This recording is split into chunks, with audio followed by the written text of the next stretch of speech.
I am Olivia Parker, 28 years old. On the night of my cousin's engagement party, she stood in front of our entire family and claimed I had tried to sabotage her wedding plans out of jealousy. Laughter and clinking glasses froze into whispers, and every eye turned to me. My plate of untouched appetizers sat heavy in my lap, as my heart pounded so loud it drowned out the music. The room was draped in golden fairy lights, chandeliers catching glimmers of glassware, and a faint scent of roses mixed with champagne. Everyone wore their best smiles, but the second Jane's words spilled into the microphone, those smiles twisted into suspicion. I felt their stares, sharp, cutting, as if peeling away everything I'd worked for. Before I share how this betrayal unfolded, let me know where you are watching from, and subscribe if you value standing up for yourself. Jane lowered the mic and put on a brave face, resting a shaking hand against Zach's chest. I don't want drama tonight, she said, voice wobbling just enough to win sympathy.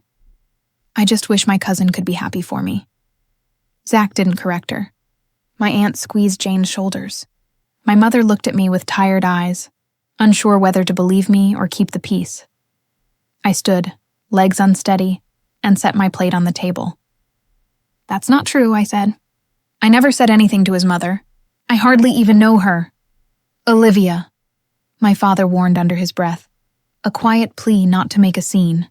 But a scene had already been made, and I hadn't made it. Jane folded her hands like a saint. I'm not trying to fight, she whispered loud enough for the entire hall. Let's just enjoy the night. People glanced away. I sank back into my chair, invisible and exposed at the same time. Somewhere behind the bar, a bottle popped, and the crowd cheered as if to move past the discomfort. I couldn't. The lie pressed on my chest like a stone. I replayed the last month, searching for any moment that could be twisted. I had offered to help with venue sketches, simple layouts to warm the ballroom, but she never replied. I sent a bouquet the day she got engaged. She posted it and forgot to tag me. Small slights piled up like bricks, building a wall between us. Zach's mother, Mrs. Cole, had only ever said hello to me in passing. We'd never had a real conversation. The idea that I had cornered her and attacked the relationship was not only false.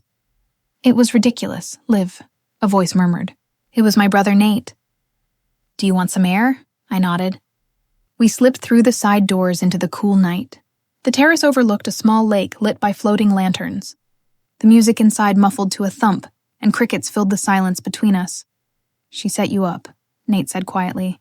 I'm sorry. Why would she do that? I asked. He sighed. You've been doing well. The firm used your design for the city library. People noticed. Aunt Claire keeps saying how proud Grandma would be. He paused. Jane noticed too, jealousy.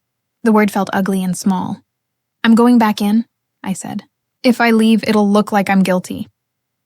Inside, a toast was starting. Zach thanked everyone, then kissed Jane's forehead as the crowd clapped. I hovered near the back, close to the photo booth.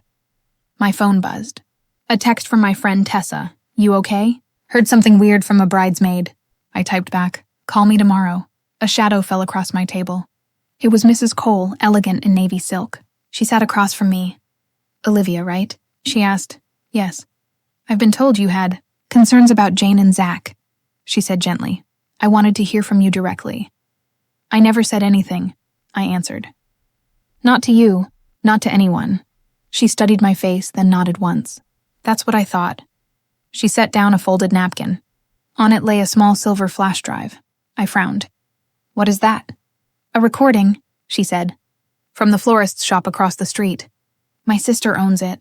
There's a camera near the register. 2 days ago, Jane came in with a friend. She didn't know it records audio. She said she'd get ahead of any stories by warning me you were stirring trouble. I stared at the flash drive. Are you sure? I didn't want to believe it, Mrs. Cole said. But I know false tears when I see them. I thought you should have this. Why are you helping me? I asked. Because truth matters, she said, and because my son deserves a marriage built on it. Before I could answer, she stood and left. I slipped the flash drive into my clutch, pulse racing. Proof. I had proof. I found Nate near the dessert table and waved him over. We need a laptop, I whispered. Now. We ducked into the venue office. The manager eyed us until Nate showed his card. They let us use an old computer behind the counter. My hands shook as I plugged in the drive. The video loaded, grainy footage of a flower shop counter. Jane leaned on the glass, tapping her nails while her friend, Bria, picked at a spool of ribbon. "Mrs. Cole thinks Olivia is sweet," Jane's voice came through. "But I can fix that. I'll tell her Liv's been hinting the engagement is too fast. People believe the first story they hear." Bria snorted. "Won't that cause drama?" "That's the point," Jane said. "If anything goes wrong, I need a scapegoat. Olivia's perfect for it. She never fights back." Nate swore under his breath. Heat crawled up my neck. "Save it," I said, copying the file to my phone. "Liv," Nate asked. "What are you going to do?" I stared at my reflection in the black computer screen. Flushed cheeks, steady eyes. "I'm going to end this, tonight." We returned to the ballroom. Zach greeted guests at the cake table.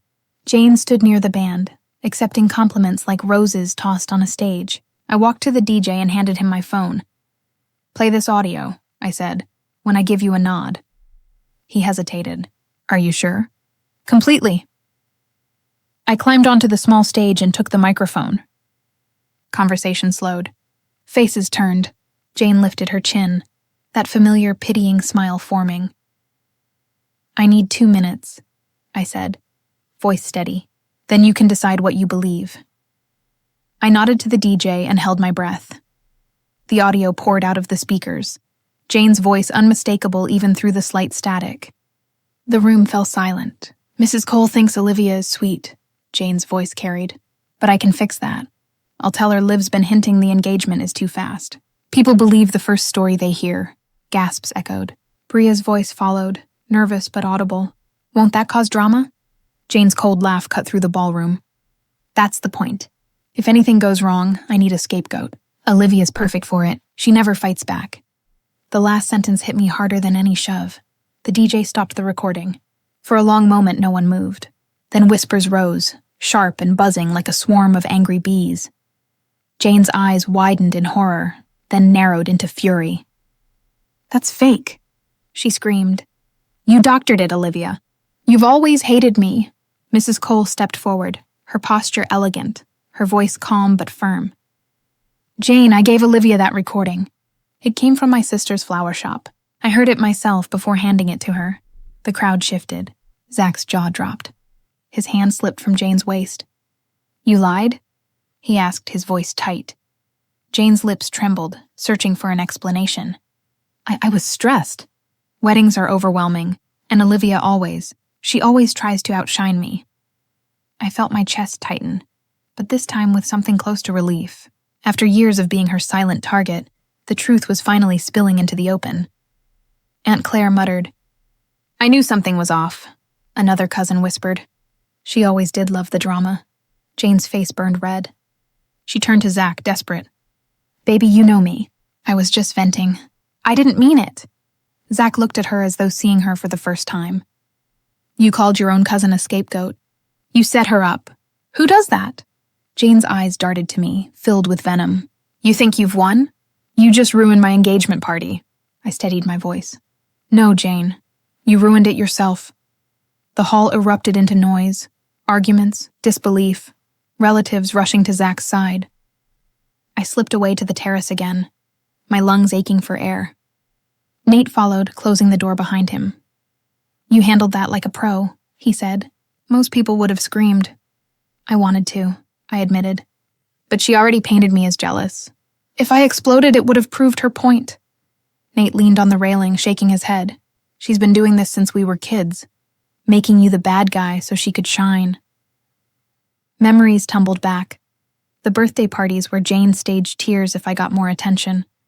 The sleepovers where she whispered lies that made friends turn on me. I had shrugged it off as childish rivalry. Now I saw the pattern stretched across years. "Do you think the family will finally see her for what she is?" I asked. Nate exhaled. "Some will. Others won't. People believe what they want to believe." Behind us, the door creaked open.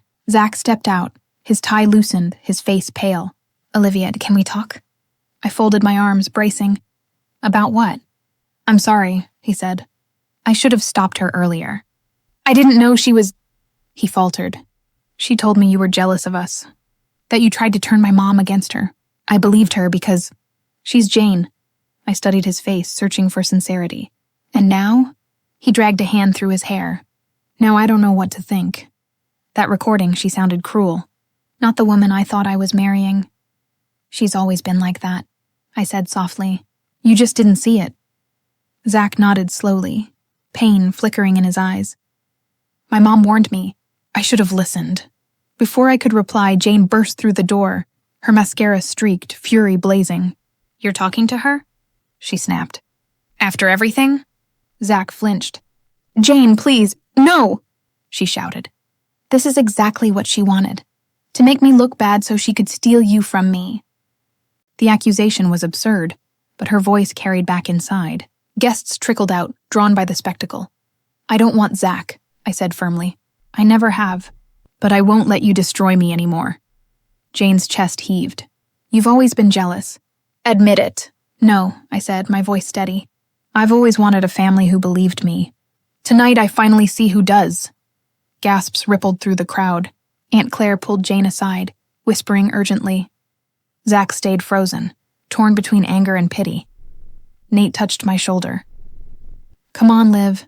You don't owe anyone more tonight. We walked away, leaving the murmurs behind.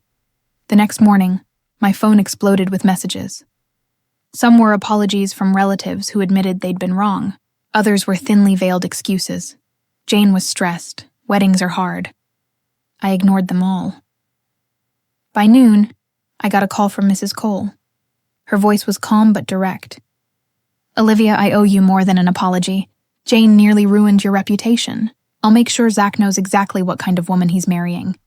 You don't have to, I said. I do, she insisted, because if my son marries her, it won't just be your life she poisons.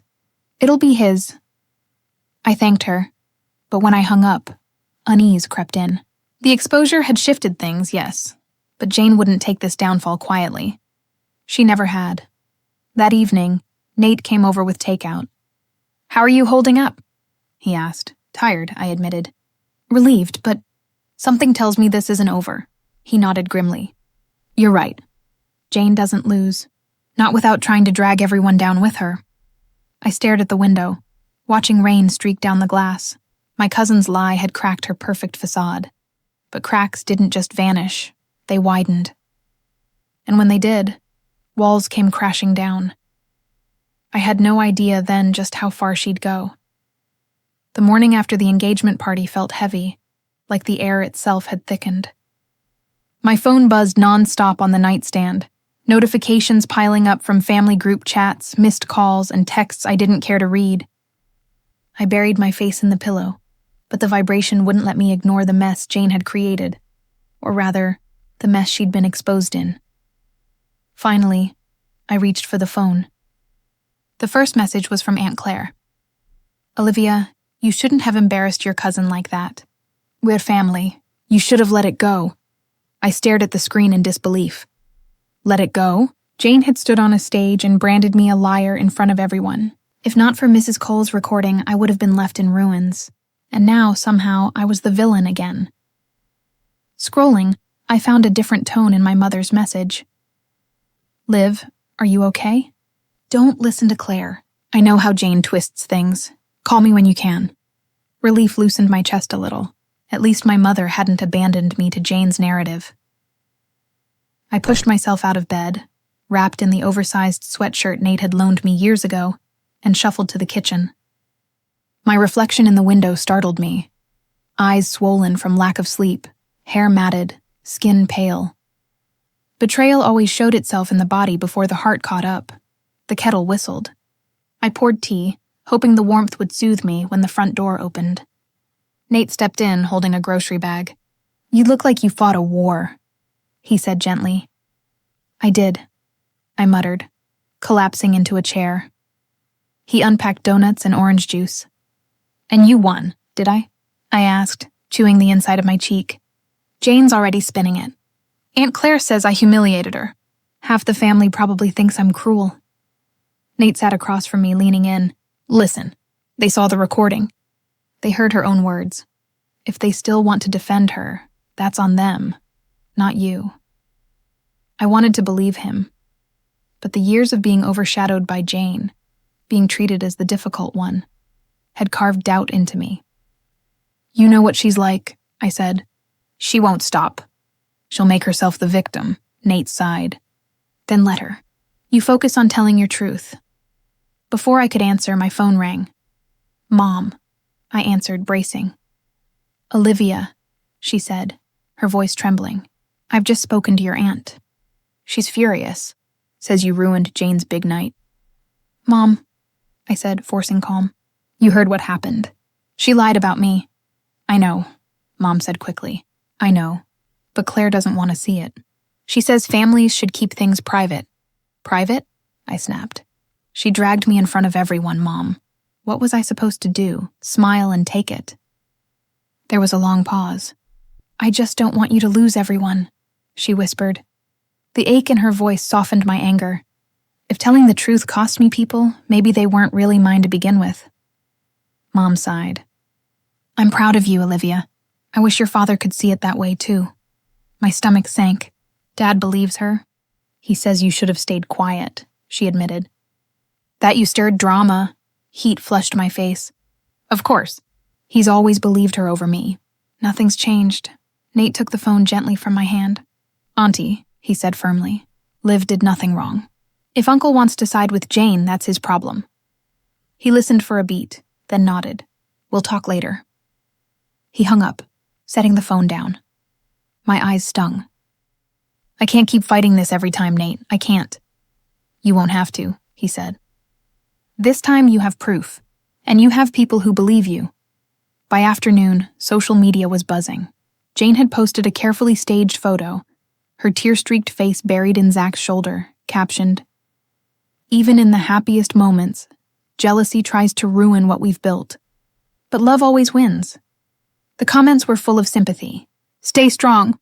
Ignore the haters. Family can be the worst sometimes.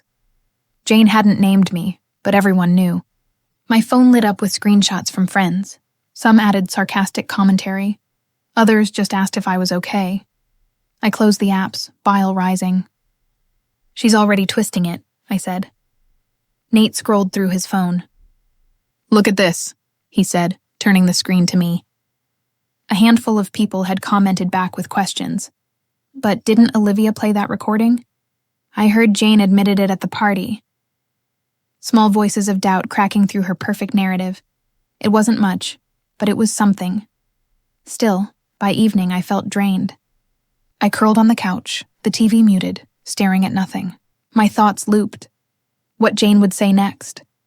How the family would divide.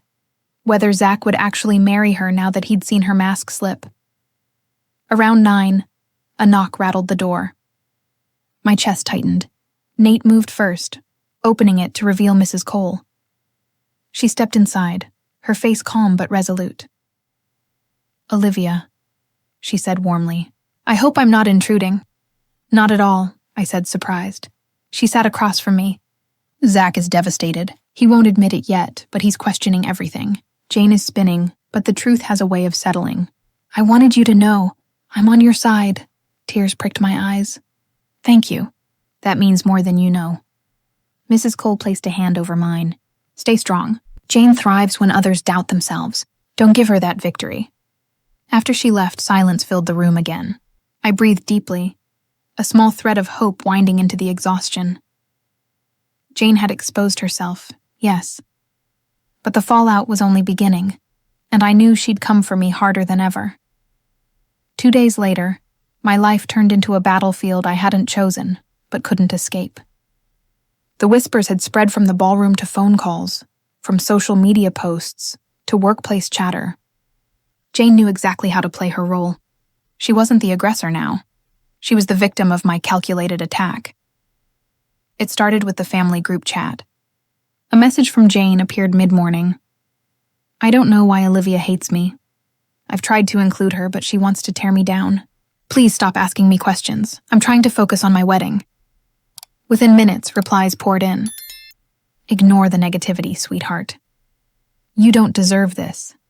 Stay strong. Only one cousin, Lydia replied differently. We all heard the recording. Don't twist it. Jane didn't answer, but the silence from the rest of the family screamed louder than words. At work, I caught coworkers exchanging glances. One finally asked, Liv, isn't your cousin the one going viral for that messy party drama? My stomach sank. Jane's smear campaign was spreading beyond family walls. When I confronted her privately over text, her reply was sharp. You wanted a war, Olivia. Don't cry when it gets messy. That night, Nate came over with pizza. He dropped onto my couch and shoved a slice at me. Eat. You look like you haven't in days. I'm not hungry, I muttered. Doesn't matter. You'll think clearer with food in your system. I nibbled reluctantly, my mind racing. She's making me out to be some jealous monster. And people believe it? How am I supposed to fight that? Nate leaned back, his eyes steady on me. With truth. And with patience. She's running on fear. That recording broke her mask. Fear makes people reckless. I stared at him. What if she ruins me before she ruins herself?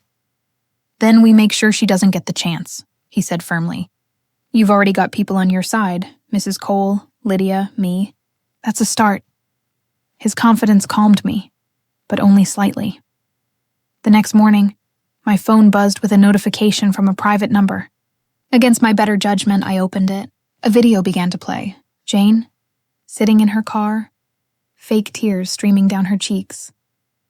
Hi, everyone. I never thought I'd have to make a video like this, but here we are.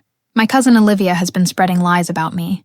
She ambushed me at my engagement party with a doctored recording. I don't know why she hates me, but I can't keep being her target. Please keep me in your prayers as I deal with this cruelty. My hands shook. She had actually staged a performance, broadcasting it to anyone who would listen. Within an hour, the video had thousands of views. Comments were a mix of sympathy and skepticism. Some called me a bully. Others said they wanted to hear my side. I slammed my phone down. She's unbelievable, I whispered. Nate walked in just then, coffee in hand. What happened? She posted a video. She's painting me as some psycho cousin ruining her wedding. He took my phone, watched it, then snorted. This is pure theater. She looks like she's auditioning for a soap opera. People believe it, I said, my voice tight. Some do, he agreed, but others don't. Look, comments already asking for proof. She won't be able to sustain the act. Lies rot from the inside out. I wanted to believe that, but the weight of public judgment pressed down. That evening, Mom called again. Her voice was tired. Liv, your father saw Jane's video. He says you need to apologize. I nearly dropped the phone. Apologize? For what? For making a scene, she whispered. I know it's unfair. I told him so, but he says Jane is family, and family deserves peace. I laughed bitterly. Peace built on lies isn't peace, Mom. It's control. She was quiet for a long moment. I'm proud of you for standing up. I just wish your father could see it. After we hung up, I sat on the edge of my bed, staring at the carpet. My father's dismissal cut deeper than Jane's lies ever could.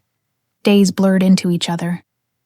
More posts from Jane appeared, each one polished, designed to frame her as the wronged bride. She uploaded photos of her trying on gowns, captions about choosing joy despite betrayal. Relatives flooded her comments with hearts, but small cracks showed. Screenshots circulated of the recording. People compared her sugary posts with her venomous voice on tape. 2 of Zach's groomsmen even messaged me privately. We believe you. Don't let her gaslight you. One evening, Zach himself showed up at my door. His face was pale, his eyes bloodshot. Olivia, I need answers. I let him in warily. He stood in my living room, twisting his hands. I've asked Jane about the recording. She says it was edited, but I can't get her words out of my head. Did she really say those things? Yes, I said quietly. And it wasn't the first time. She's been undermining me for years. He sat heavily on the couch. I feel like an idiot. I thought she loved me. Maybe she does, I said. But Jane loves control more. His jaw clenched. The wedding's in 3 weeks. What am I supposed to do? That's not my decision, I said. But ask yourself, do you want a marriage built on manipulation? Zach buried his face in his hands. God, what have I done? The next day, Jane escalated again. This time she called me directly. Her voice was cold steel wrapped in honey. "You think you're smart, don't you?" she hissed. "Dragging Zach into this, turning people against me." "I didn't drag anyone," I said. "They're seeing who you are." Her laugh was sharp. "You'll regret this, Olivia. You've always been beneath me, and you always will be. I'll make sure no one forgets it." I hung up, my hands trembling. But beneath the fear, something steadier burned. For the first time in years, I wasn't the one shrinking under her shadow. She was the one scrambling. And she had just declared war. The morning after Jane's threat, I woke up with a pit in my stomach that refused to go away. The city outside my apartment window hummed as usual. Car horns, barking dogs, the chatter of pedestrians heading to work. But inside me, everything was off balance. I had spent years holding my tongue, allowing Jane's lies to cut me quietly. But something about that phone call had flipped a switch. I sat at the kitchen table with my untouched coffee, scrolling through my phone. Jane's video was still circulating, her followers showering her with sympathy. "Stay strong, Queen. Don't let the haters win." She had even started using hashtags like Tantra Family Drama and Banjarais Above. It made me sick. A message pinged from Lydia, my cousin. "She's pushing too far. We need to talk." I agreed immediately. An hour later, we met at a quiet cafe tucked away on the corner of Maple Street. Lydia waved me over, her eyes tired but determined. "You're not imagining it, Olivia," she said as soon as I sat down. "Jane's been spreading lies for years. People are just finally starting to pay attention." I let out a shaky breath. I feel like I'm drowning. Every time I try to breathe, she pushes me under again. Lydia leaned in. "Then you have to fight differently. Stop reacting to her games. Start telling your story." "My story?" I asked. "Yes," she said firmly. "Everyone knows Jane's version because she shouts it loudest. But if you want to take back your power, you have to show people who you really are, and who she really is." Her words planted something in me, a seed of resolve that I hadn't felt before. Later that evening, Nate came over. He found me pacing the living room, muttering to myself. "You look like you're about to set the place on fire," he said, dropping his backpack on the couch. "Jane called me yesterday," I blurted. "She said she'd make sure everyone remembers I'm beneath her." "Nate, she's not even hiding it anymore."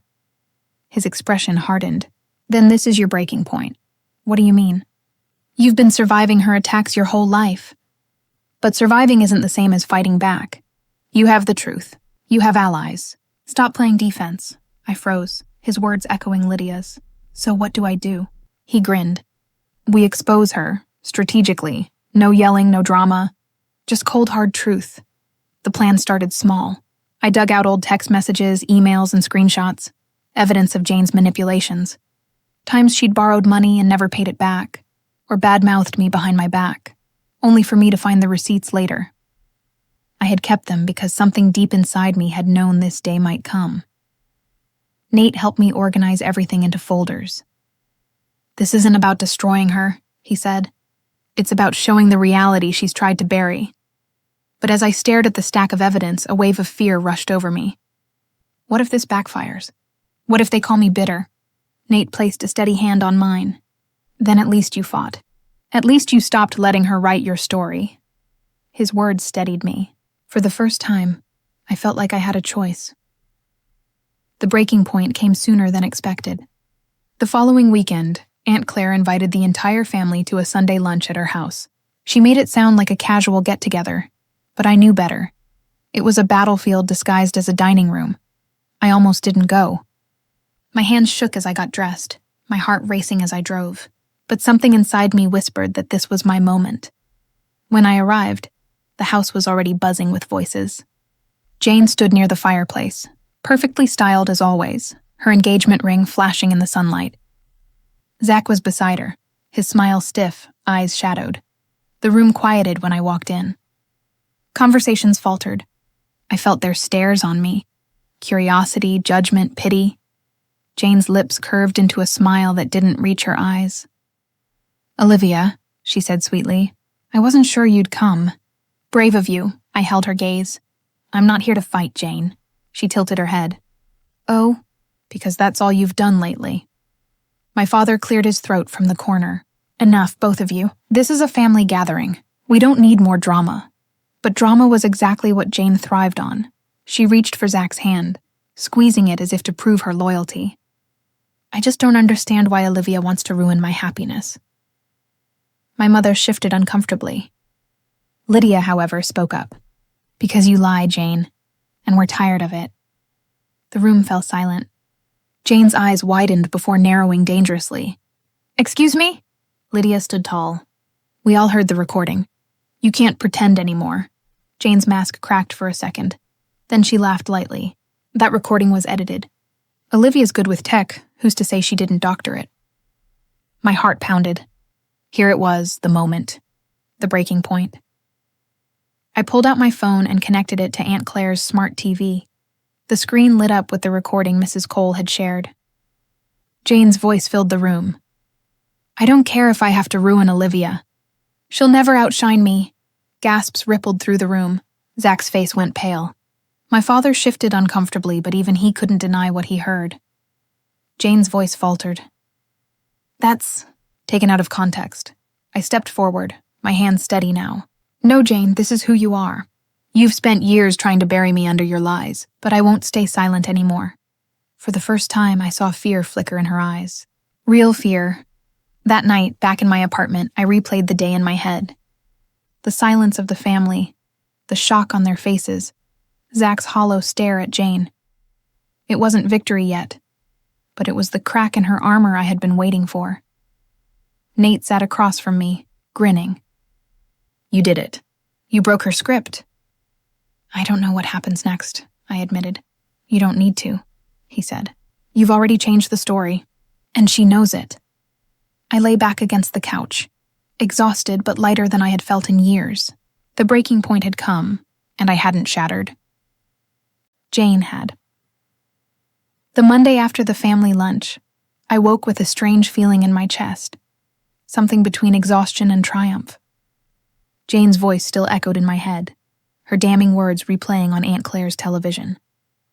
For the first time in years, I felt like I wasn't the one standing in the shadows. But with that shift came a new awareness. Exposing her once wasn't enough. Jane was too skilled at twisting narratives, too practiced in manipulation.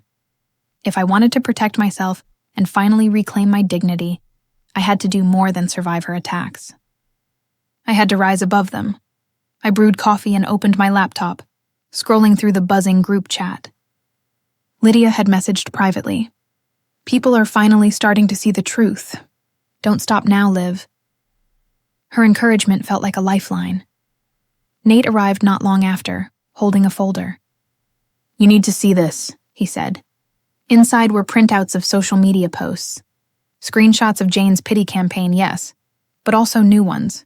Posts from relatives and even distant family friends, questioning her story. If Jane's so innocent, why was there a recording? Funny how Olivia always gets blamed, but receipts keep surfacing. Momentum, Nate said simply. You've got it now. The tide's turning, I sat back, stunned. For years, Jane had held all the power, and now, cracks were spreading through her carefully built facade. That week, I poured myself into work. Not just my job, but into carefully rebuilding my image with family. I reached out to cousins I hadn't spoken to in months, inviting them for coffee or casual dinners. I wasn't trying to sell myself, only letting them see me without Jane's filter. With each conversation, I felt stronger. My cousin Mark admitted, I always thought you were cold, Olivia. But that was just Jane's version. You're nothing like she said. The words stung, but also healed. Years of damage were slowly unraveling. Nate pushed me further. You've been defending yourself for so long you forgot what it feels like to live boldly. It's time to show people who you are, not who she says you are. So I began saying yes to opportunities I once avoided, speaking at a community event, volunteering at a local shelter, even joining Lydia at her book club. Small steps, but each one chipped away at the shell Jane had forced me into. Jane, of course, didn't stay quiet. She posted cryptic quotes online. Jealousy is the ugliest trait, and some people can't stand to see others happy. Her curated photos of smiling faces and lavish plans were clearly meant to project strength. But beneath it, I sensed her scrambling. Zach, too, seemed to be slipping from her grasp. Lydia told me he had confided doubts during a family gathering. He can't unhear what she said on that recording, Lydia explained. He's starting to wonder if he ever really knew her. Part of me wanted to gloat, but another part, quieter, steadier, just wanted peace. I wasn't fighting to ruin her. I was fighting to free myself. The defining moment came 2 weeks later at a family charity gala. Jane arrived draped in a red gown, dazzling and polished, as though daring anyone to question her. I watched her from across the room, nerves prickling, but Nate squeezed my hand. "This is your space too," he reminded me. When the microphone passed to me, unexpected as a donor acknowledgement, I froze for a heartbeat. Then I remembered Lydia's words, "Tell your story." I stepped forward, my voice calm. "I want to thank everyone here tonight. Some of you know me well. Others have only heard about me through whispers. For a long time, I let those whispers define me. But I've realized something. Truth doesn't need to shout. It only needs to stand, the room quieted, eyes fixed on me. I've made mistakes, sure, but being painted as a villain when all I ever did was try to live honestly, that ends now. I'm done being anyone's scapegoat." Applause followed, hesitant at first, then stronger. I caught Jane's face in the crowd, tight, pale, her smile frozen. Nate leaned in after I stepped down. "That," he whispered, "was you rising." Later that night, Lydia pulled me aside. "You have no idea what you just did. People saw your strength, Liv. Not just defensiveness, strength." I smiled faintly, though inside my heart was still racing. It's strange. For so long I thought silence was safety, but speaking out feels better. Lydia nodded. "That's because you've shifted. You're not just surviving anymore. You're living." Back home, I sat on the balcony with Nate. The city stretched out below, glowing with nightlights. He handed me a glass of wine. "Jane's not finished," he warned gently. "I know," I said, "but neither am I." I looked out at the horizon, the air crisp against my skin. For years, Jane had been the storm cloud hanging over me. But now I felt the first rays of sun breaking through. The rise wasn't about revenge. It was about reclaiming my voice, my life, my worth, and I wasn't about to let her steal that again. The night of the gala replayed in my head for days. My words had been simple, not an attack, but they spread like wildfire through the family. For the first time, people weren't whispering about me as the problem. They were whispering about Jane. It didn't take long for cracks to widen. Zach called me 3 days later, his voice tight. "Olivia, can we meet? I need to ask you something off the record." We agreed on a cafe downtown. When he walked in, he looked exhausted. The kind of tired that seeps into bones. He sat across from me, running a hand through his hair. Did she really say all those things? His voice was low, as if afraid someone might overhear. I didn't hesitate. "Yes, you heard the recording. That wasn't doctored. That's who Jane is when she thinks no one's listening," he winced. "I've been making excuses for her for years. But seeing you stand up there, calm and strong, it made me realize how twisted things have gotten." I didn't push, just listened. His hands trembled slightly around his coffee cup. "If she lied about you," he continued, "what else has she lied about?" It wasn't my place to answer that, but the question itself told me his blind faith was breaking. The real reckoning came during Grandma Evelyn's 80th birthday celebration. A grand affair Jane had practically forced herself into planning. She wanted the spotlight, the praise. I went reluctantly, but Lydia insisted. "This is it, Liv. She won't be able to hide anymore." The ballroom sparkled with chandeliers and golden linens. Guests milled about in their finest, laughter echoing beneath the music. Jane glided across the floor in a glittering dress, her arm linked with Zach's. She looked untouchable. But the truth has a way of creeping in, even in the grandest of rooms. When the speeches began, Jane took the microphone, smiling as if the world adored her. "Family," she began, "is about loyalty, about lifting each other up. I've always strived to embody that." Her words dripped with false sweetness, and I felt nausea rise in my throat. But then Lydia shifted beside me, whispering, "Watch. The projector flickered on. Grandma's caretaker had prepared a slideshow of family photos, but somehow mixed into the smiling portraits came a different kind of footage. The screen filled with Jane's own face, her recorded words clear as glass. "I don't care if I have to ruin Olivia. She'll never outshine me." Gasps filled the ballroom. Jane froze mid-sentence, her microphone squealing as her hand shook. Zach's head whipped toward the screen, his jaw tightening. "Turn that off," Jane shrieked, her composure shattering. This is taken out of context." But the damage was done. Every eye in the room was fixed on her, judgment heavy in the air. Grandma Evelyn's face, usually so gentle, was lined with fury. "Enough, Jane," Grandma said sharply, rising from her chair with surprising strength for her age.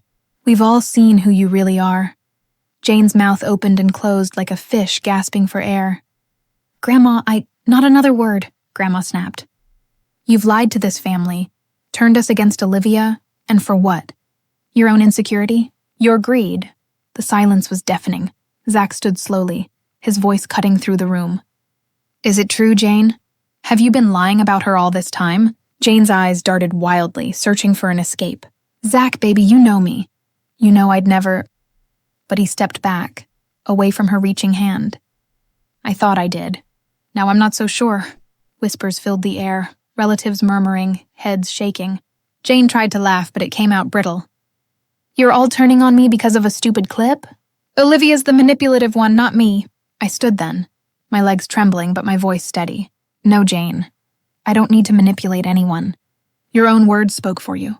For years, I've been silent while you poisoned people against me. But this family deserves the truth. And now they've seen it." Applause started. Not loud, not raucous, but firm. Lydia clapped first, then Grandma, then others followed. Jane's face burned crimson, her perfect mask crumbling in front of everyone. Afterward, as people gathered around me with kind words, Jane stormed out of the ballroom, Zach trailing behind but not beside her. For once, she was the one being whispered about. Grandma Evelyn clasped my hands. "You've carried this burden too long, Olivia. But no more. She's exposed and you stood tall. I'm proud of you." The words cracked something inside me, a release of years of pent-up pain. I blinked back tears, smiling weakly. Later that night, I found myself alone on the balcony, staring at the city lights. Nate joined me, handing me a glass of water. "You realize you just won," he said. I shook my head. "This isn't about winning. It's about finally being free," Nate smiled. "Freedom looks good on you." For the first time in years, I believed him. Jane's downfall wasn't loud in the days that followed. It was quiet, but undeniable. Invitations stopped arriving. Family members stopped replying to her curated posts. Zach moved into his brother's house temporarily. And me? I breathed easier, as though the chains around my chest had been cut. The public reckoning had come, and Jane had nowhere left to hide. The morning after Grandma Evelyn's birthday celebration, my phone buzzed relentlessly. Messages flooded in, cousins apologizing, uncles expressing shock, even distant relatives I barely remembered reaching out. For years, they had believed Jane's version of me. Now they were scrambling to reconcile the truth. I scrolled through one message from Aunt Carol. "Olivia, I'm so sorry. I should have seen it sooner. You didn't deserve any of what Jane put you through." Another read, "We all owe you an apology. Can we meet soon?" Each message lifted a weight I hadn't realized I still carried, but they also carried a strange sting. Where had all this support been when I needed it most? Why did it take public proof for them to see me? Nate must have read my thoughts. "It's easier to follow a lie when it's loud," he said gently.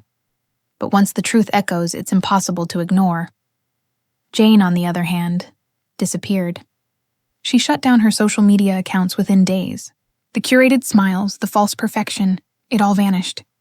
Word spread that Zach had moved out of their apartment, taking time to think things through. Lydia and I sat in her kitchen one evening, sipping tea while she recapped the gossip. "She's furious," Lydia said. "But no one's listening anymore. For once, Olivia, she's shouting into a void." I should have felt vindicated, but what I felt was complicated. Victory didn't taste sweet. It tasted heavy, like the end of a battle I hadn't wanted in the first place. "Do you think she'll ever apologize?" I asked quietly. Lydia frowned. "Jane? Maybe. But even if she doesn't, you've already won. Everyone saw who she really is. Family gatherings changed almost overnight. Invitations that had once excluded me now arrived with warm notes. At Sunday dinners, people asked for my opinion, genuinely listening instead of dismissing me. Grandma Evelyn, once distant under Jane's influence, hugged me tightly every time we met. "You've always been strong," she whispered one evening. Now the rest of the family finally knows it. But not everyone transitioned smoothly. At one gathering, Uncle Paul muttered, "Families shouldn't air their dirty laundry in public." I met his eyes calmly. "Families shouldn't let lies fester for years either." He looked away, embarrassed, and didn't bring it up again. Zach reached out again 2 weeks later. We met at the same cafe, though this time he looked even more worn. His shoulders slumped, dark circles under his eyes. "She's not taking responsibility," he admitted, stirring his coffee absently. "She keeps saying it was all a setup, that people twisted her words." I sighed. "That's Jane. Blame everyone but herself," he nodded. "I believed her for so long, and I enabled it. I owe you an apology, Olivia." His words surprised me more than I expected. "Thank you," I said softly. "I don't know what the future holds with her," he continued, "but I can't keep living in denial. You deserve better than what she did to you. The whole family does." It was the first time I saw genuine regret in his eyes. Meanwhile, my own life began to feel lighter. I walked into rooms without bracing for suspicion. I started painting again, a hobby I had abandoned years ago. The colors flowed onto the canvas, free and unburdened. Nate often joined me, sometimes reading quietly while I worked. One evening, he asked, "Do you realize you're smiling more these days?" I laughed. Maybe I finally have reason to. But even in her absence, Jane lingered like a ghost. Lydia reported that she had tried to rally a few relatives to her side, but no one took the bait. "It's like she's invisible now," Lydia said. The irony wasn't lost on me. For years I had been the invisible one. Now it was her turn. Still, I couldn't deny a small flicker of pity. Jane had built her entire identity on tearing me down. Without that, who was she? The real shift came at Thanksgiving. For the first time in years, I attended without dread. The long table was set with golden plates and roasted turkey, laughter filling the air. When I walked in, conversations didn't halt in suspicion. They opened in welcome. Grandma Evelyn raised her glass midway through dinner. "This year I'm thankful for truth," she said firmly. Her eyes met mine, shining with pride. The room echoed with agreement. For once, I wasn't an outsider at my own family table. Later that night, as I helped clear dishes, Lydia asked, "So, what now? You've cleared your name. Jane's exposed. Where do you go from here?" I paused, drying a plate. "I think I just live. No more proving myself. No more fighting shadows," she smiled. "That sounds like freedom." It did. For the first time in years, I felt like I could breathe without the weight of Jane's lies pressing down on me. But freedom didn't erase scars. In quiet moments, I still remembered the sting of her betrayal, the isolation, the whispers, the nights I cried alone. Healing wasn't a switch. It was a journey. Nate reminded me of that one evening as we walked through the park. "Rising from ashes doesn't mean you forget the fire," he said. "It just means it no longer burns you." I held his hand tighter, grateful for his steadiness. The fallout of Jane's exposure wasn't just her downfall. It was my rebirth. I wasn't defined by her lies anymore. I was defined by my resilience, my truth, my voice. And as I stood on the edge of a new chapter, I realized something profound. I didn't need her apology to move on. I only needed myself. The email went out at sunrise. Family meeting, 6 p.m. Lakeside Community Hall. Bring an open mind. I sent it to everyone who had stared at me like I was poison, and I CC'd the vendors Jane had used. The proof sat on a silver thumb drive in my pocket. All day I printed copies and labeled envelopes, screenshots, invoices, a voice memo, a CCTV clip. the group chat where Jane told her bridesmaids to ice me out. By 6, cars filled the gravel lot. The hall smelled like lemon cleaner. My aunt and uncle sat together pale. My mom folded her hands and stared at the table. Jane arrived last, 20 minutes late, with perfect hair and a flat smile. Her fiancé followed 2 steps behind. "You called the tribunal," Jane said, tossing her purse. "Judge away." "I'm not the judge," I said. "I'm done being your story." I plugged in the projector. Slide 1. An invoice from Rose and Stem Florals showing a rush order on the morning of the party. Notes: swap white orchids for pink peonies per client request. The same swap she accused me of sabotaging. "It's a florist receipt," she said. "So what?" Next, slide 2. A text thread between Jane and the florist. Her: "My cousin is allergic to peonies. Keep it quiet." Florist: "Understood." Timestamped the day before. A murmur rippled. My uncle leaned forward. "Jane?" She shrugged. "I changed my mind." "Is that illegal?" Slide 3. The loading dock camera. 3:22 p.m. Kelsey, her bridesmaid, carried a box labeled place cards. Jane walked into frame, took a pen, and wrote, shielding the card. Cut to the card I later found at my seat. Olivia, table 23, beside the kitchen swing door and the garbage bin. "That angle shows nothing," Jane said, voice tight. "You can't see what I wrote. You can hear it." I pressed play on the next file. Her voice filled the hall, crisp and careless. "Put Olivia by the kitchen. She loves attention. Let her stand up every 5 minutes for the servers." My aunt's hand covered her mouth. My mom closed her eyes. I kept going. Screenshots of the bridesmaids' chat. Nod and smile if she explains anything. Make her feel nuts.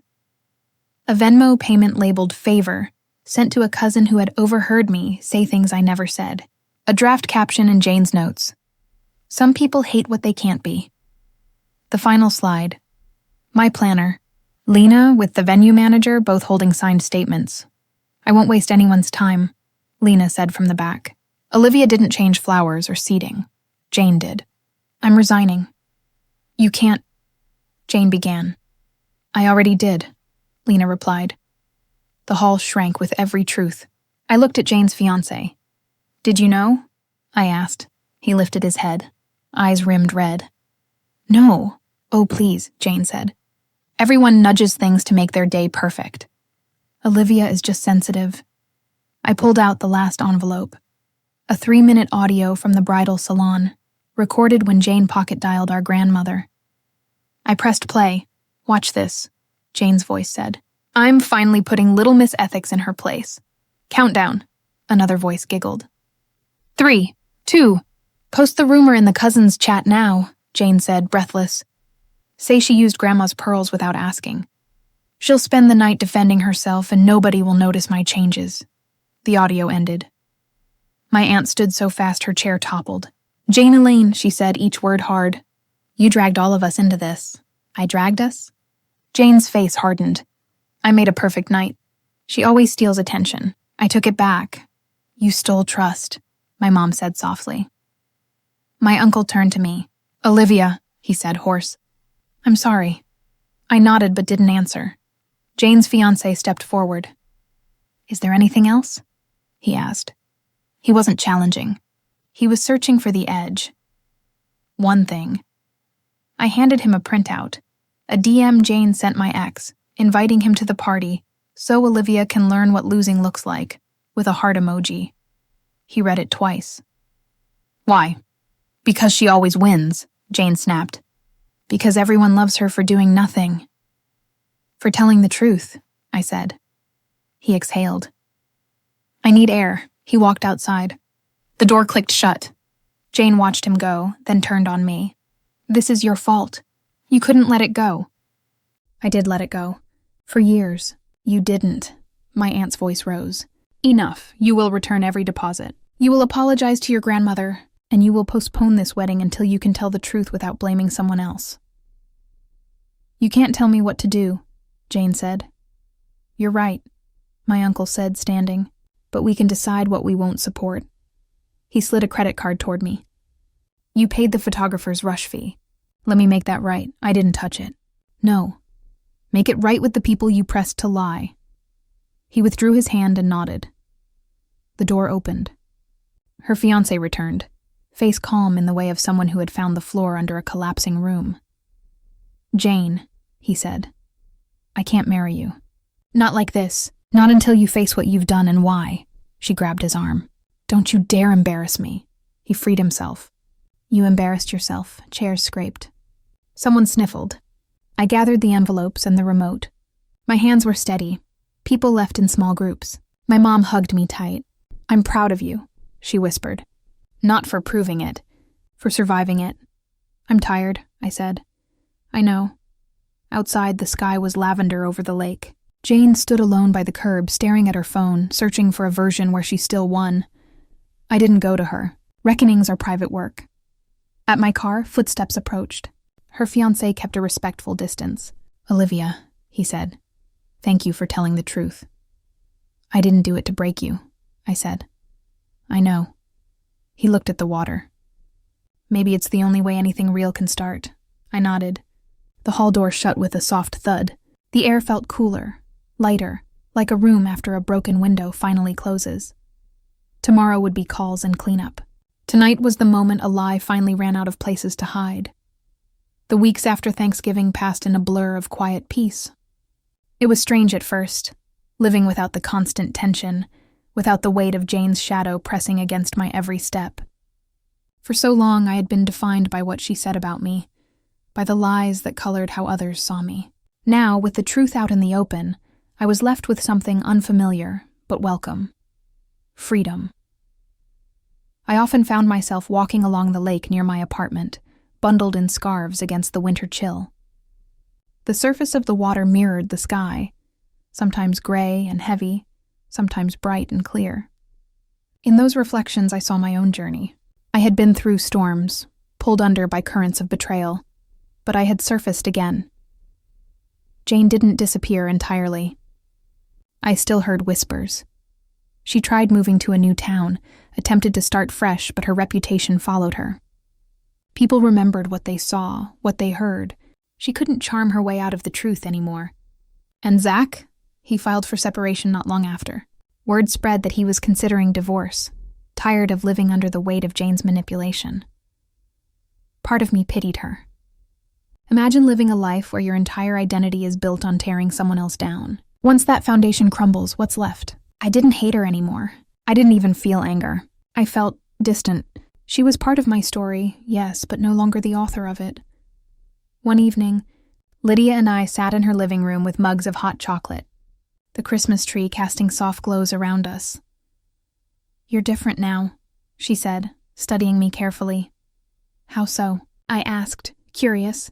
"You're lighter. You don't flinch when someone brings her name up. You don't brace yourself anymore, like you're waiting for the next knife in your back." I smiled softly. Maybe I finally believed that I'm more than her lies. "You always were," Lydia replied. "Now you finally see it." Her words settled deep in me.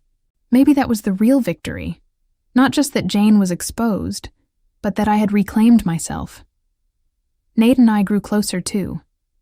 His steady presence had been my anchor, but now it became something more. We started planning trips together, little escapes to places neither of us had been. For once, my plans weren't about running from pain. They were about moving toward joy. During one of our walks, he said, "You know what I admire most about you, Olivia?" "What's that?" "You didn't let her destroy you.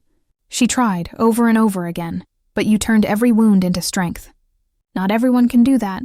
I squeezed his hand, a lump forming in my throat. "I thought I was broken for so long. But maybe I was just being reshaped." He smiled. "Exactly. The family too began to heal. Gatherings became warmer, laughter more genuine. At Christmas, Grandma Evelyn pulled me aside and pressed a small box into my hand. Inside was a delicate gold bracelet, etched with the words, "Truth prevails." "It belonged to my mother," she said, her eyes glistening. "I want you to have it, Olivia. You've proven that no matter how long lies survive, the truth will always rise." I hugged her, tears spilling freely. It wasn't just a bracelet. It was validation, legacy, and love, all bound together in a simple piece of gold. And then came the moment I hadn't expected. Jane called. Her voice was shaky, unsteady. "Olivia, I know I'm the last person you want to hear from, but I don't know who else to turn to." I sat in silence, letting her words hang. For years she had demanded my silence. Now she was asking for my ear. "I lost everything," she whispered. "Zach, the family, even my job. No one trusts me anymore. I just wanted to say I'm sorry." The apology was clumsy, weighed down by desperation, but it was still an apology. "I don't know if I can forgive you," I said quietly, "but I hope you find a way to forgive yourself, because that's the only way you'll ever change." She sniffled, and then the line went dead. I sat there, not angry, not relieved, but strangely calm.